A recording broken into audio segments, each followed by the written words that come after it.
मेरे सभी प्रियजनों को तहे दिल से मेरा नमस्कार तथा जय मसीह।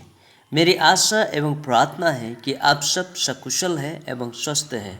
आज मैं आपके सम्मुख सिन सीक्रेट एंड पर्सनल पाप व्यक्तिगत और छिपा हुआ का तीसरा भाग लेकर आया हूँ। आशा करता हूँ आपके आत्मिक एवं व्यवहारिक जीवन के लिए लाभदायक होगा।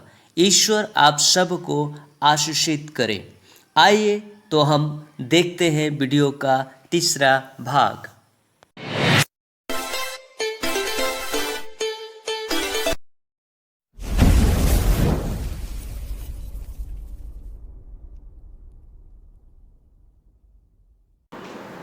लेकिन गलत काम करने से प्रसन्न नहीं होता, लेकिन फिर भी हमारा शरीर उसमें हावी होकर गलत काम कर रहा है। इसका मतलब यह है, पौलुस कहता है कि वो मैं नहीं करता, मेरे अंदर बसा हुआ पाप करता है। मेरे अंदर बसा हुआ पाप। आज से भी हम अपने मन को मारकर, अपने आत्मा की इच्छा को मारकर शरीर की इच्छा को पूरा करते हैं तो नतीजा बहुत बुरा होने वाला है, और उसका नतीजा दाऊद को भुगतना पड़ा। हम देखेंगे आगे। इस पाप का नतीजा दाऊद को भुगतना पड़ा, और इसका प्रकाश भी दाऊद को मिल गया, और दाऊद इस पाप को छिपा न सका। जो भजन संगीता 51 पूरा पढ़ोगे तो उसका पूरी पश्चाताप है इस पाप के विरुद्ध में। पूरे पश्चाताप है, गिड़गिड़ा के, रो रो के, छाती पीट के उसने पश्चाताप किया है। मान battle within flesh and body। हमारे दूसरा पॉइंट है, हमारे शरीर में हम लड़ते रहते हैं। हमारा आत्मा कहता है बेटा ये काम मत कर, ये बुरा है, ये तुम्हारे लिए अच्छा नहीं, ना तो तुम्हारे शरीर के लिए अच्छा है। लेकिन शरीर कहता है हट, उसकी बात मत सुनो, तुम संसार में आया किस लिए, ये सारी चीज तो तुम्हारा है, एंजॉय करो, जाओ। अभी एंजॉय नहीं करोगे तो कब करोगे? हमारा शरीर कहता है, हमारा शरीर। आज चर्च है, सेवा है, जल्दी उठना है, और सेवा का दिन ही 10 बजे तक सोता है। क्यों? क्योंकि ये शरीर कमजोर है ना, ये आत्मा को दबा देती है। आत्मा कहता है सुबह होते ही आत्मा कहता है उठ उठ उठ, आज संडे है, जा सेवा जा, तैयार हो, जा कुछ काम करना है, मदद करना है, जा। अंदर से बोलता है और इच्छा भी होता है करने का, लेकिन फिर बोलता है मैं थका हूँ, थोड़ा देर आराम कर लूंगा, टाइम तो है, अब जाऊंगा सेवा। हम आत्मा की इच्छा को मारकर शरीर को प्रबल होने देते हैं, तभी ही हमारे जीवन से शारीरिक पाप होता है। तभी ही हमारे जीवन से शारीरिक पाप होता है। तो हम लड़ते रहते हैं, हर रोज लड़ते हैं, एक दिन नहीं, 2 दिन नहीं, हर रोज, हर पल लड़ते हैं हम शरीर से और आत्मा से, हर रोज लड़ते हैं हम, है ना। हम लोग रोमी का पत्री को हम लोगों ने पढ़ा, उसी रोमी के अध्याय में हम आएंगे, रोमी 7 अध्याय में, उसका 18 से लेके 24 पद को हम पढ़ेंगे। तो यहाँ पर हमारी लड़ाई जो है हर रोज होती है। पौलुस के अनुसार, पौलुस कहता है मैं हर रोज लड़ता हूँ इनसे। इसलिए पौलुस अंत में 24 पद में कहता है, इस मृत्यु की देह से मुझे कौन छुड़ाएगा, मृत्यु की देह से मुझे कौन छुड़ाएगा। देह के द्वारा किया गया पाप हमें मृत्यु देता है, और वह केवल शारीरिक मृत्यु नहीं, आत्मिक मृत्यु भी देता है। इसलिए पौलुस कहता है कि मैं कैसा अभागा पुरुष हूँ, इस मृत्यु के, शरीर के मृत्यु से मुझे कौन छुड़ाएगा।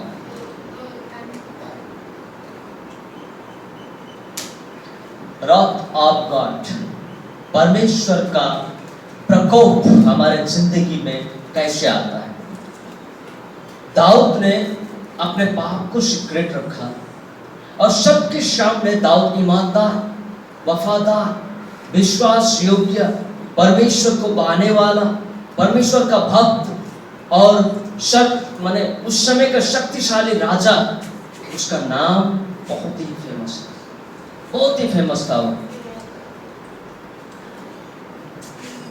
और फेमस होने के कारण से वो अपने नाम को बदनाम करना नहीं चाहते थे। और उसने उस पाप को टॉप सीक्रेट रखा, किसी को भी पता नहीं चला, किसी को भी मालूम होने नहीं दिया। कभी कभार हम सोचते हैं हमारा समाज में नाम है, इज्जत है, सम्मान है, हम उसको खोना नहीं चाहते, और हम जब पाप करते हैं तो उसको हम छुपाने की कोशिश करते हैं।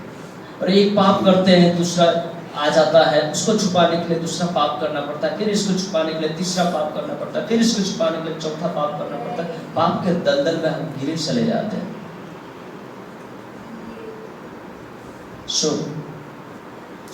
आज शरीर की नहीं, हमें आत्मा की सुनना है। हमारा अंतरात्मा क्या कहता है? पौलुस कहता है जिस भलाई को करने की इच्छा मैं रखता हूं मैं वो नहीं कर सकता, लेकिन जिस बुराई को मैं करना नहीं चाहता वही मेरे निकट आता है, वही मेरे सामने आता है। आज हम सबके साथ ऐसा होता है। चूज करना हमारा है। हम किसको चुनते हैं? हम उसको चुनते हैं जो भलाई है, हम उसको चुनते हैं जो मृत्यु है। किसको चुनते हैं? आज चुनाव हमारे हाथ में है। हम जिसको चुनेंगे हमें वैसा ही इनाम मिलेगा। आज हम बुराई को चुनेंगे, हमारा इनाम बुरा होगा। हम भलाई को चुनेंगे, हमारा इनाम भला होगा। और वचन को कोई काट नहीं सकता, चुटला नहीं सकता। वचन अपने आप में जीवित है और कार्यशील है। जो वचन में लिखा वो होके रहेगा, इसलिए हमें सावधान होने की जरूरत बहुत है। रोमी 11 अध्याय का 19 से 22।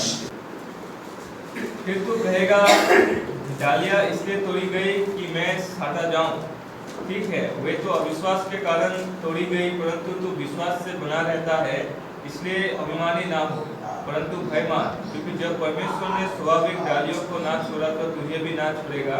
इसलिए परमेश्वर की कृपा और कड़ाई को देख, जो गिर गए उन पर कड़ाई, परंतु तुझ पर कृपा। यदि तू उसमें बना रहे, यदि तू उससे बना रहे, नहीं तो तू भी काट डाला जाएगा। कितना खतरनाक वचन यहाँ पर दिया गया। हमें डर नहीं लगता ऐसे वचनों को पढ़ के? हमारे मन में कपकपी होना चाहिए, डर होना चाहिए, क्योंकि यहाँ स्पष्ट रीति से लिखा हुआ है, फिर तू कहेगा डालियां इसलिए तोड़ी गई कि मैं साटा जाऊं। जब परमेश्वर डाली को काट के छाट देता है ना, तो हमें लगता है कि मुझे छाटा इसलिए गया है कि मैं फिर नए डाली के साथ में, नए पेड़ के ब्रांच के साथ में साटा जाऊं। देखिए, मैं अभी एग्रीकल्चर तरफ में ज्यादा ध्यान दे रहा हूं, तो इस आम का पौधा होता था, अच्छा होता। आम का जो पेड़ होता है उसका कलम दो प्रकार से होता है। एक होता है उस पेड़ के डाली को जो डाली मैच्योर है, 1 साल पुराना है, उसको काट देते हैं और काट करके उसकी कुछ मेडिकेशन की जाती है। करने के बाद उसको मिट्टी में लगा दिया जाता है। उसमें बीज की जरूरत नहीं, मिट्टी में लगा दिया जाता है। और वो मिट्टी में लगने के बाद उसे पूरी तरह से सेप्साइड किया जाता है, फंगस से बचाया जाता है, कीड़े मकोड़े से बचाया जाता है, हर प्रकार के दूषित हवा से बचाया जाता है। और 3 साढ़े 3 महीने के अंदर उसमें नई कोपिला और नया जड़ निकल आता है।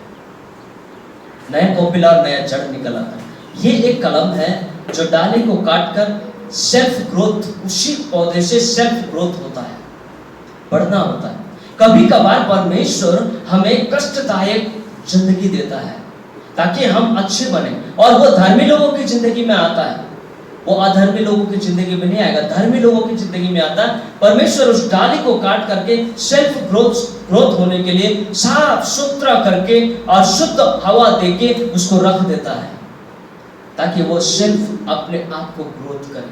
परमेश्वर उसके टच में नहीं रहता, उसे छोड़ देता है कि वो कितना ईमानदार है, कितना वफादार है, कितना संघर्ष कर सकता है, कितना लड़ सकता है और कैसे जीत सकता है, वो देखता है। और तब वो सेल्फ ग्रोथ होता है। यदि वो उसका विश्वास पक्का है, यदि वो परमेश्वर के प्रति ईमानदार है और वफादारी की जिंदगी जीता है, तो अपने आप ग्रोथ करता है। दूसरा है जो ये है काट करके सेल्फ ग्रोथ के लिए लगा दिया, और दूसरा है आम की डाली को काटा उसी कोमल डाली को काटा, और जो बीज से हुआ वाला डाली है, जो 1 साल पुराना हो, ज्यादा से ज्यादा 1 साल पुराना डाली हो, जो बीज से निकला है, उसके ऊपर के जो डाल है उसको काट देता है, काट के उसे फेंक देता है। वो हमेशा के लिए सड़ जाता है, मर जाता है, खत्म हो जाता है, वो कभी उगता नहीं। उसे काट के फेंक देता है और उसमें वो डाली जो दूसरे पेड़ की है ला करके छटाई करके उसको ग्रेपिंग करता है, ग्रेपिंग करता है, उसके साथ जोड़ देता है और जोड़ के उसको रख देता है। और कुछ ही दिन बाद में देखो वो डाली उसके साथ जुड़कर नया पत्ता निकलता है और वो छोटे में ही फल देने लग जाता है, छोटे में ही फल देने, माने एकदम जल्दी ग्रोथ हो जाता है और छोटे में फल देने लग जाता है। परमेश्वर हमारे साथ 2 काम करता है। पहला काम तो ये कि यदि हमने पश्चाताप किया, ठीक है, परमेश्वर हमें अपनी करुणा और दया के अनुसार क्षमा करेगा। लेकिन यदि हम पश्चाताप नहीं किया और उस पाप को छिपा के रखा, तो उस डाली को, जो बीज वाला डाली था, काट करके फेंक दिया। ठीक उसी तरह से परमेश्वर अपने पवित्र आत्मा की शक्ति से, अपने उपस्थिति से हमें काट कर फेंक देगा और हमारी जिंदगी खत्म हो जाएगी। मोना ध्यान दो, परमेश्वर हमें काट के फेंक देगा यदि हम अपने जिद में रहेंगे, अपने पाप को छिपाएंगे और हम पाप करते रहेंगे। वो हमें काट के फेंक देगा, परवाह नहीं करेगा और हम मर जाएंगे। 2 प्रकार से परमेश्वर हमारी जिंदगी में काम करता है। और वो काम कैसे करता है हमने एक ब्रांचेस के द्वारा दिखाया। अब हम वास्तविक बाइबल के अनुसार क्या कहा जाता है हम उसे देखेंगे।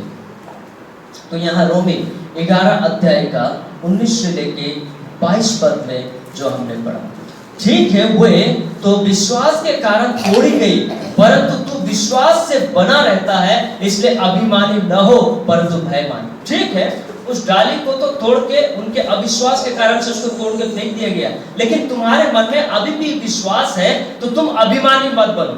अभिमानी मतलब क्या? घमंडी मत बनो। दूसरों के सामने तू तो पापी है, मैं धर्मी हूँ, यीशु ने मुझे शुद्ध किया, मैं पवित्र हूँ, मेरा जैसा धर्मी कोई नहीं है। घमंड मत करो, क्योंकि घमंड करने का पौलुस कहता है हमारे पास में जगह ही नहीं है। हमने अपनी कमाई से धार्मिकता नहीं कमाई है, हमने पैसों से धार्मिकता नहीं खरीदा है, लेकिन उसके लिए मोल चुका गया है, वो है प्रभु यीशु मसीह का लहू, जिसके द्वारा हम धार्मिक होते हैं। इसलिए हम अपने धार्मिकता में है, विश्वास में है, तो घमंड मत करो। आप भी करते हो, घमंड भी करते हो, वाह भाई क्या बात है। तो घमंड मत करो, अपने आप को नम्र करो। आगे क्या लिखा है? क्योंकि जब परमेश्वर ने स्वाभाविक डालियों को न छोड़ा तो तुझे भी नहीं छोड़ेगा। जिस तरह उस डाली को काट कर किसान फेंक देता है, तुम्हें भी फेंक देगा, इसलिए वो तुम्हें भी नहीं छोड़ेगा। इसलिए परमेश्वर की कृपा और कड़ाई को देखकर, परमेश्वर की कृपा और उसके द्वारा की गई कड़ाई को देखकर जो गिर गए उन पर कड़ाई, परंतु तुझ पर कृपा, यदि तू उसमें बना रहे, नहीं तो तू भी काट डाला जाएगा। वचन हमें एकदम स्ट्रिक्टली वार्निंग देता है, स्ट्रिक्टली वार्निंग देता है। हमें इसे मजाक में नहीं लेना चाहिए, इसे सीरियसली लेकर अपने जिंदगी को सुधारना चाहिए परमेश्वर के प्रति। कि परमेश्वर का वचन कह रहा है, मैं नहीं। सो परमेश्वर हम सभी को नम्र करें और परमेश्वर के प्रति ईमानदार और वफादार और विशेषज्ञ बनने में परमेश्वर हमें सहायता करें। आप सबको परमेश्वर आशीष दे। धन्यवाद। जय मसीह।